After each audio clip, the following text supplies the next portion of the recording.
3-year-old impacting their brain cells with meth and marijuana in the car with your child at this point in time. I mean, it's a no-go for the court. This is what the court is going to do. The court will sentence you to 4 years. There's to be no contact with Ziamara employment. I let them know that I was just donating. Right out of the gate, this case hits hard, and it only gets worse from here. We're looking at a courtroom where 2 separate defendants are facing life-altering consequences.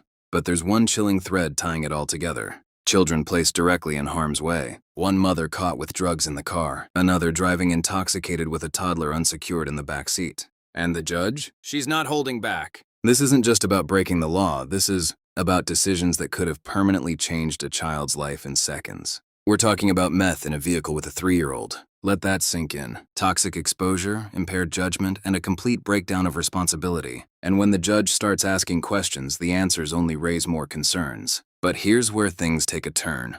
What seems like a chance at leniency quickly becomes a strict, structured sentence filled with conditions that will control nearly every aspect of the defendant's life. No unsupervised contact with minors, no living with children, mandatory classes, drug testing, and that's just the beginning. So the real question is this justice, or is this a warning shot to every parent watching? And as we go deeper, pay close attention, because what these defendants say might surprise you, and what the judge says next might shock you even more. Tompkins, you're charged with possession of a controlled substance, penalty group 1, less than 1 gram. That's a state jail felony. Range of punishment is anywhere from 180 days up to 2 years in the state jail facility and up to a $10,000 fine. You understand that the court were to grant your application for deferred adjudication. If for any reason your deferred adjudication were revoked, the court could find you guilty and sentence you up to 2 years in the state jail facility and up to a $10,000 fine. Yes, ma'am. If you're not a U.S. citizen, by entering into this plea bargain agreement, you will be deported, denied reentry and naturalization. Did you understand? Yes, ma'am. The offense is charged. How do you plead? No contest. State any evidence? State for state 1 and attachments. Thank you. State you may be excused. Did you review the waiver and stipulations with your attorney? Did you understand it and sign it in all the appropriate places? Yes, ma'am. All right. After reviewing states exhibits 1 and attachments, the court will find there is sufficient evidence to find you guilty. The court will defer finding of guilt as you've applied for deferred adjudication. Are you proceeding with sentencing? Yes, ma'am. Anything you wish to say on behalf of your client? Just a couple of things, obviously, that the court follow the agreement. I don't believe Ms. Lumpkins has any history prior to this. She does have a minor dependent, Judge. I know that there's a fine, and I should have mentioned this earlier. She's not employed. She does care for the 3-year-old dependent. You could perhaps help her with her fine. And she took a parenting class already while in custody. Just wanted to make you aware of that. All right. So you have a 3-year-old dependent? Yes, ma'am. But I signed over my temporary rights to my mother as well as my son. Okay. And I'm assuming Child Protective Services is involved? They were involved, but they closed the case as soon as I signed over the rest of my mother. All right. So I'm telling you all, what's the child's name? Roman Lumpkins, RHOMEN LUMPKINS. And his middle name is Connor, CONNER. So it's Roman Connor Lumpkins? Yes, ma'am. All right. So it appears to the court that the only reason why Child Protective Services is not in her life is because she signed over rights to her mom. Yes. So I'm not going to do this thing where you signed over your rights to your mom and then you go back and say, let me take my child back. Oh, well, I'm going to make sure that doesn't happen with conditions. So when's the last time you had employment? Last time I had employment was about 6 months before I got. This moment right here is critical. And honestly, it's where the tone of the entire case shifts. The judge zeroes in on something that might seem procedural at first, but is actually deeply telling. The defendant signing over parental rights to her mother. Now, on paper, that might look like a responsible move during incarceration, but the judge isn't buying it at face value. Why? Because courts see this pattern all the time. Temporary transfers of custody that conveniently remove Child Protective Services from the picture, only for the parent to later attempt to regain control without proving real change. The judge is essentially saying, not in my courtroom. And this is where things get serious. The court isn't just evaluating the crime anymore. It's evaluating trust, judgment, and long-term risk to the child. The implication here is powerful. Parenting isn't just about biological rights. It's about demonstrated responsibility. So let me ask you, do you think the judge is being too strict here? Or is this exactly the kind of accountability needed when a child's safety is on the line? Incarcerated, I was donating plasma to help keeping my benefits and as well as giving my son clothes and shoes that he needs. All right, what benefits? EBT and Medicaid for him.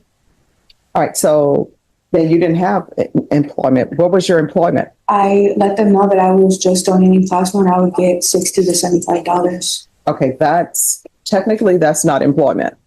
So when's the last time? 6 months before I got incarcerated. Doing what? I was working at Babes Old Fashions restaurant. Okay.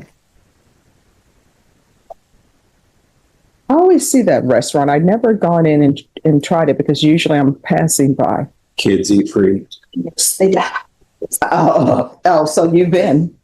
Okay. Yes. Well, let me bring out my pigtails. Going to school. I only went to 10th grade. All right. Why? I was never really involved with school. I was always just running around doing a little hoodlum. Instead of doing education, I was just running amok. So what are your plans? Because you have a child. My plan is to get a GED and show him that his mom can turn around her mistakes and better herself. All right. So you're going to have to reside somewhere other than your mom's. I don't have anyone else. Well, here's the thing. I'm not, at this point in time, I can't trust you with your child at this point in time. I mean, it's a no-go for the court. This is what the court is going to do. There's $1,000 fine that will be probated. Court will sentence you to 4 years deferred adjudication. There's to be 100 hours of community service restitution. Ms. Abrams, the parenting classes at the jail is not going to count towards her parenting class. Now this is where the full weight of the court comes down. And it's a lot more intense than a typical sentence. 4 years of deferred adjudication might sound like a break at first, but listen closely to the conditions attached. No unsupervised contact with minors, no living in a household with children, mandatory drug testing, employment requirements, education mandates. This isn't just probation. This is a complete restructuring of someone's life. And one condition stands out above all: no contact with her own child. That's not just legal, that's deeply personal. The court is drawing a hard line, saying that until trust is rebuilt through consistent action, the child's safety comes first, every single time. This is the legal system balancing punishment with rehabilitation, but make no mistake, the margin for error here is zero. One violation, and this deferred adjudication could turn into actual jail time. So here's something to think about. Do these strict conditions actually help someone turn their life around, or do they set them up to fail? Classes. Once parenting classes are completed, 50 hours will be deemed satisfied. The other 50 hours will be deemed satisfied if she obtains her GED. If for some reason you're unable to obtain your GED, then you're going to have to do those 50 hours. There's to be regular reporting by Zoom or in person. There's to be regular random UAs. There's to be no unsupervised contact with minors. There's to be no residing in household with minors. There's to be no contact with Xiomara Perales.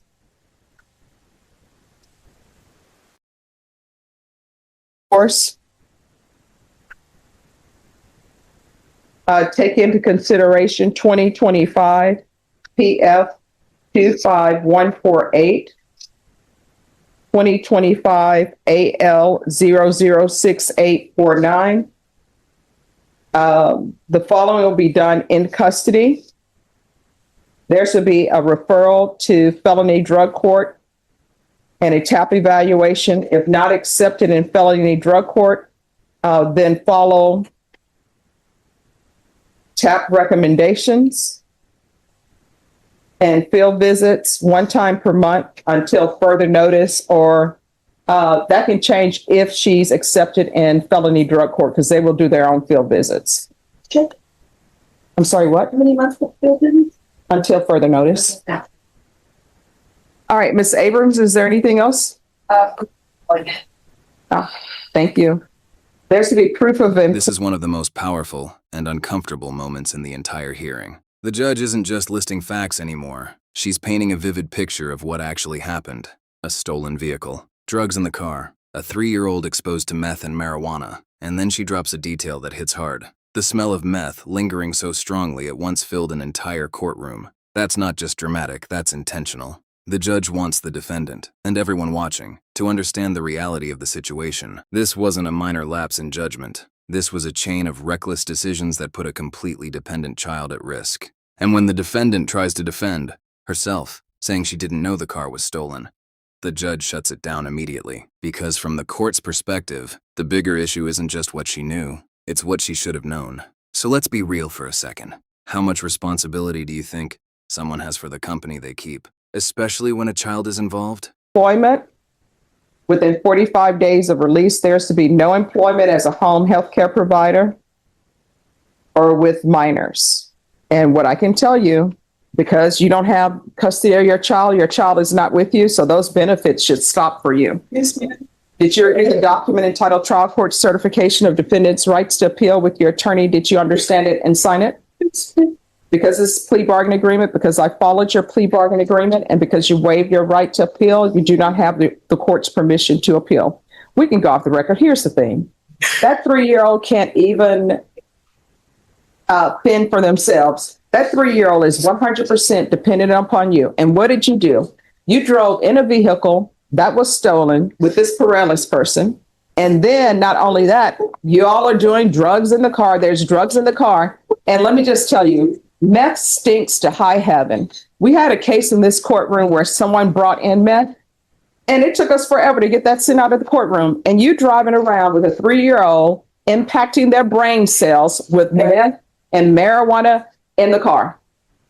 In my defense, she didn't let me know that the car was stolen. Here's the thing, there's no defense. There's no defense to driving around in a vehicle. And let's say you didn't know it was stolen. You had meth in your bag. She's driving away with drugs. You can't tell me that you don't know the people you hang around with.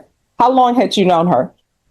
On and off for 8 years. All right, so you've known her for 8 years. So number one, you know what type of person she is. You've known her for 8 years. And if you were to tell me it was a complete stranger, then I would be asking you, why are you getting in a vehicle with a complete stranger when you have a 3-year-old? If you want to put your life at risk, then go for it. But you're putting that child's life at risk by doing that. And signing over your rights to your mom, I already know that's the easy way out. And what ends up happening, people are in CPS court, and you know what they do? They sign their rights over to a relative. CPS gets out of their life, and then guess what they do? They go back to that relative, and then they have that child again. Not in this court. Good luck to you. And I didn't think all the way through. I didn't. I read the report. Not only were you intoxicated with a 2-year-old in the car, it says when they pulled you over, you almost fell out of the vehicle. 2023 CR 8486, State of Texas versus Annabelle Marie. Do you understand you're charged with driving while intoxicated with a child under the age of 15 as a state jail felony? Range of punishment is anywhere from 180 days up to 2 years in the state jail facility, Yes, ma'am. and up to a $10,000 fine. Did you understand? Yes. All right. After reviewing State's Exhibits 1 and attachments, the court will find there is sufficient evidence to find you guilty, and the court will find you guilty. Are you proceeding with sentencing? Yes, Your Honor. Anything? Yes, I'm sorry. Anything you wish to say on behalf of your client? Yes, Your Honor. There are two issues that I'd like to discuss with the court. Ms. Villa has been sitting in jail for the last 3 weeks, and we would ask the court to take that into consideration in reference to the 10 days house arrest. If you do impose the 10 days house arrest, she is gainfully employed, and that leads to the second issue. We would ask that the court consider allowing her to go to work and home as part of the condition of her house arrest. The second issue is the fact that her employment is in Guadalupe County. And of course, we'd ask you to allow her to travel to Guadalupe County for work purposes. She works at the Tyson Food Factory, which is right off of IH-10. We would ask you to allow her to travel to Guadalupe County while she's on probation to continue her employment there. And then the last issue we'd like to talk to the court about is the ignition interlock for half the term. Ms. Vela does not have a vehicle. She already had the handheld device, and would ask you to continue her with the handheld device. All right. So, Ms. Vela, with regards to the ignition interlock, do you live by yourself or you live with other people? Other people. All right. And who are these other people? Are they relatives? My boyfriend and his mother. Your boyfriend and your mother? Yes, ma'am. Do they have a vehicle? They did. This vehicle that you were driving, was that your vehicle? It was mine, no. Whose vehicle was it? It was my boyfriend's. So she's going to have ignition interlock. With regards to employment, Real quick, is that vehicle, is it running? Is it drivable? No. she'll have to provide proof of that. Okay. But I'm going to order ignition interlock. Any other vehicles at that home? No, just it's his truck that doesn't work, and then his mom's, but I don't ever drive his mom's car. Well, ignition interlock. Judge, the mother is here if you'd like to admonish her about her using the vehicle. No, I mean, if a vehicle is sitting in the driveway, it has to have ignition interlock on it. Now, is Child Protective Services involved? Yes. And the 2-year-old, where is the 2-year-old now? With his mother, with my boyfriend's mother. She's my safety plan person.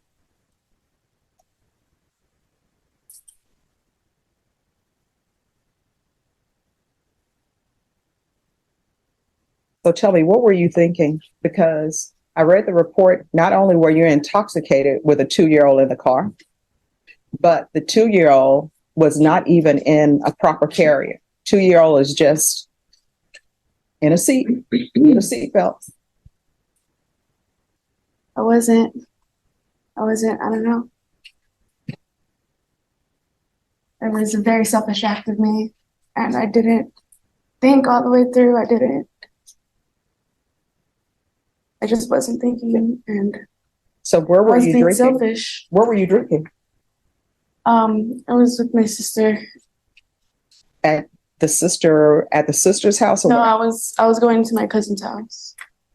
So So I was with my sister hanging out, and then I just thought to go hang out with my cousin. And The question was, were you at your sister's house? Were you at a bar, at a club? yeah, we were just at my sister's house. so you're at your sister's house drinking. Does she have children as well? Not that live with her. All right. So she doesn't have children that live with her, but she has children. Another Child Protective Services case, the reason why the children don't live with her? I don't know what her situation is. I don't know what happened, the details of her or what happened, but I just know that the dad took him. He's in the military, and the dad took him. So All right. And so when you were at your sister's house, was the 2-year-old with you while you all were drinking? yes. All right. Just wandering around while you all are drinking. Yes. So then after you finish drinking, then what do you do? Stumble to your car? Because in the police record, it says when they pulled you over, you almost fell out of the vehicle.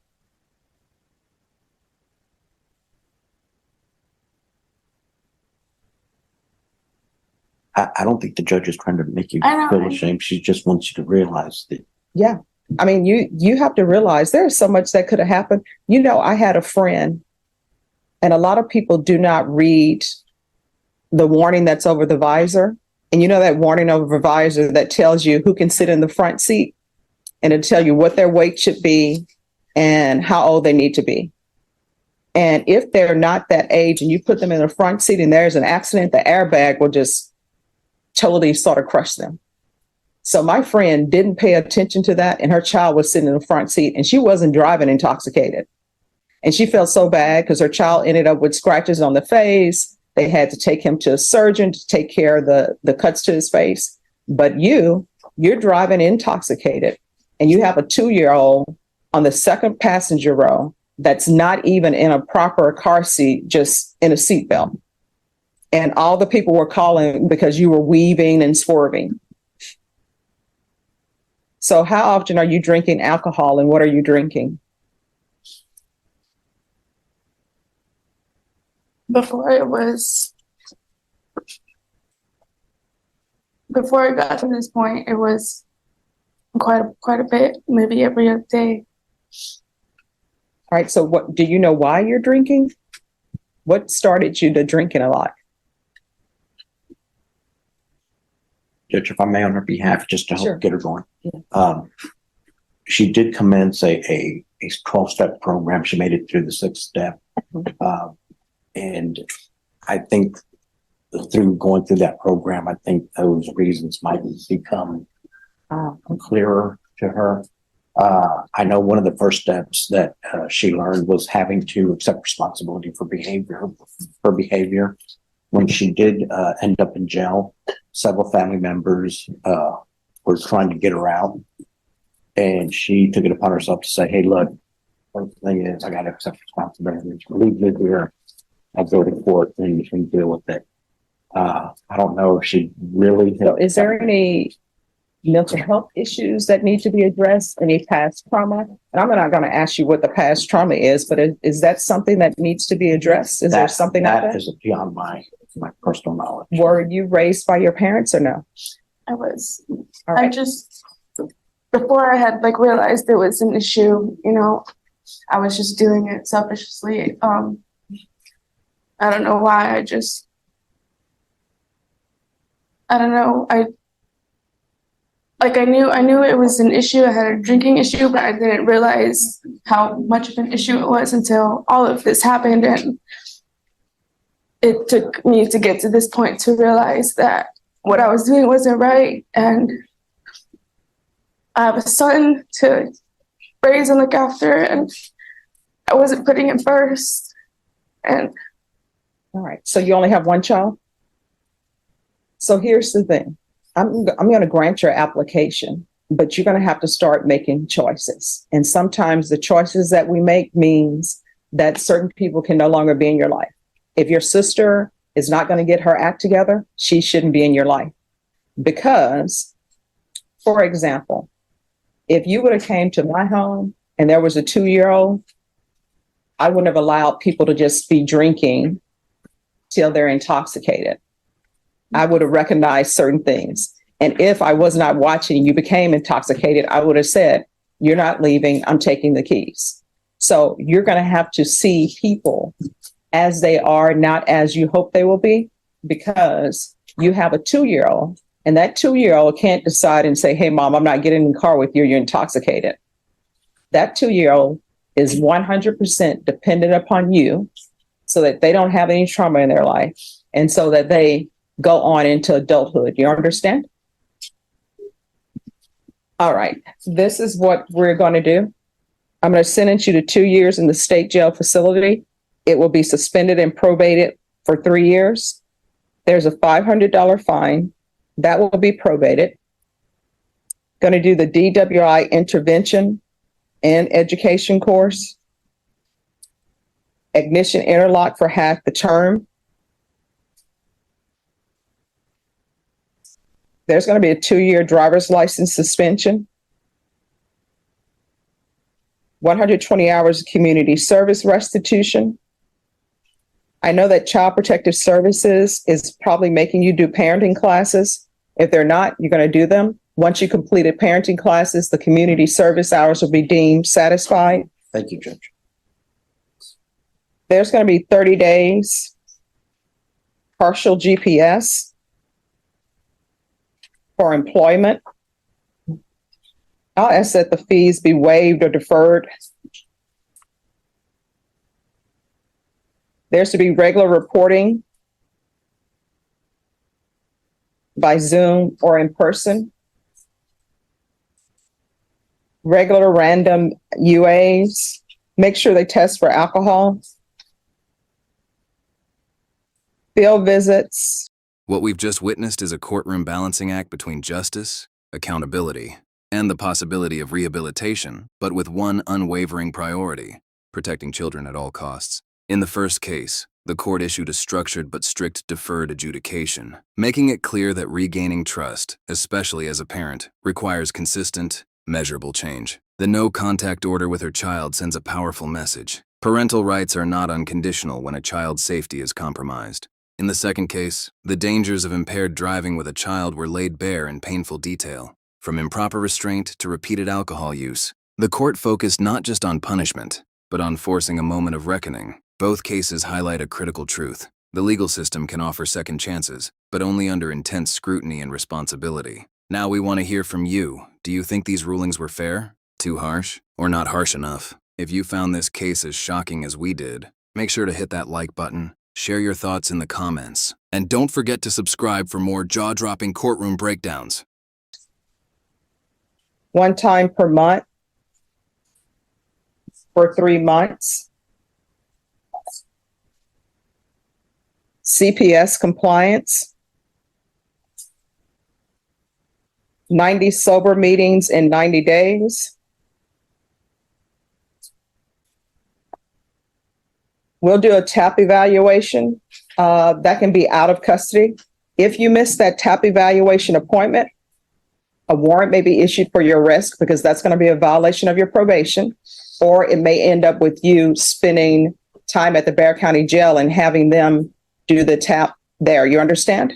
Yes, ma'am. And I'm doing the 30 days partial GPS in lieu of the 10 days in the Bexar County Jail. And the reason why I'm doing it is because I know that the Bexar County Jail, 1, has too many inmates. 2, there are health issues there. 3, there's issues with the facilities, the actual maintenance and upkeep. All right. And with regards to the TAP evaluation, if the TAP evaluation recommends inpatient treatment, we're going to start with intensive outpatient treatment. If they recommend outpatient treatment, I still want to start with intensive outpatient treatment. And we'll do a referral to felony drug court. Felony drug court, there's no room there. There's a waiting list, but things may open up. And if they do, then felony drug court will probably accept you. All right. Probation, is there anything else she needs? Your Honor, you mentioned proof of employment. Thank you. Proof of employment within 30 days. There's to be no employment as a home health care provider or with minors. Anything else, probation? No, Judge. Is there anything else you need from the court? Judge, just the permission to travel to Guadalupe County for employment. All right. She's allowed to travel to Guadalupe County for employment.